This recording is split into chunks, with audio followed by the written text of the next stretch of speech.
Upoznali smo kraljeve, a sada radička klasa. Obični pravilni glagoli. Dobra vest je da su oni fini. Da bi ih savladao, ne treba ti magija, trebaju ti samo logiko kockice. Ovo je metoda magičnog sečenja. Uzmeš glagol lernen, on se završava kockicama E i N. Fokusiraš se i čap, oteraš ih mislima. Ono što ostane je lern, to je glagolska osnova. I sad ide spajanje. Na tu osnovu lern magijom privlačiš nove kockice. Koju ćeš privući, zavisi od toga ko radi radnju. Kraljice Elza, otvorite knjigu magija.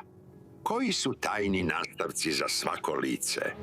Ovo su drevne rune moći. Zamrznite vreme sada.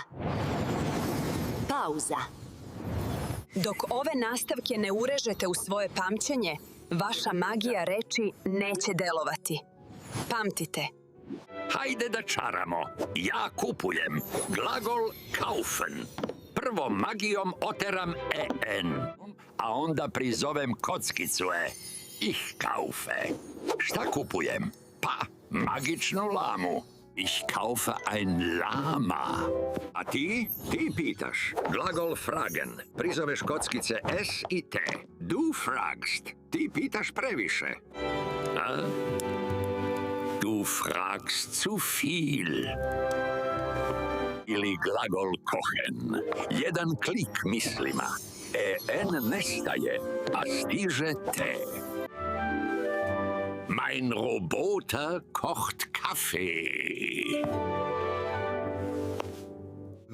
Mi živimo. Glagol wohnen. Vraćamo celu konstrukciju en. Wir wohnen. Mi živimo na mesecu.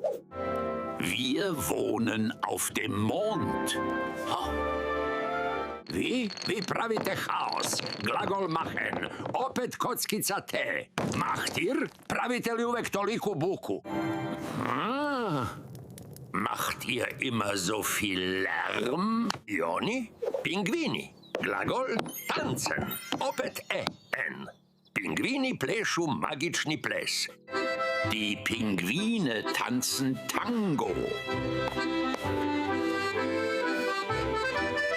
Vidiš magiju? Provalili smo sistem pravilnih glagola. Mi i oni su uvek isti kao originalna reč. Oni i vi skoro uvek dodaju samo te na glagolsku osnovu. Znači, pamtiš samo sebe i tebe. Jednostavno. Sad imaš moć, ali moraš da vežbaš čarolije. Skini aplikaciju, skriptu i vežbanku da slažeš ove glagole ko vrhovni čarobnjak. Linkovi su u opisu. To je bila radnička klasa. Ali u svakom kraljevstvu ima i buntovnika. O njima pričamo u sledećem videu. Čuvaj se. Čus!